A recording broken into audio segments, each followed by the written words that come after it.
Termoidraulica Susin. Se compri una caldaia, in omaggio il condizionatore. Termoidraulica Susin a zero branco.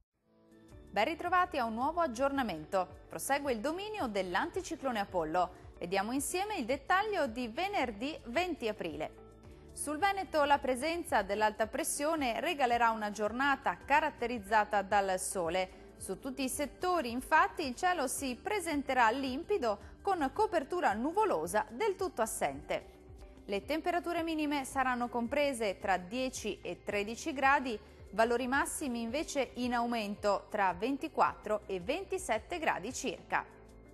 Situazione del tutto simile sul Friuli Venezia Giulia, poche novità, anche qui sarà ampiamente soleggiato con il cielo che sarà sereno o al massimo poco velato sui settori alpini, non sono attese piogge.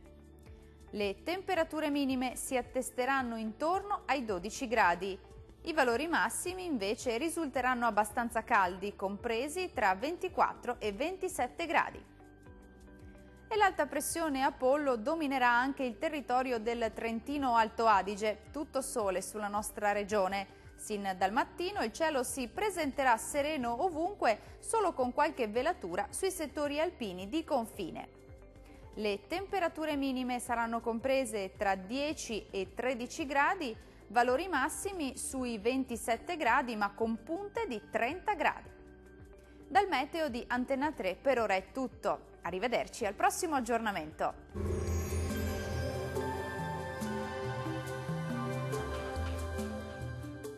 Termoidraulica Susin. Se compri una caldaia, in omaggio il condizionatore. Termoidraulica Susin a zero branco.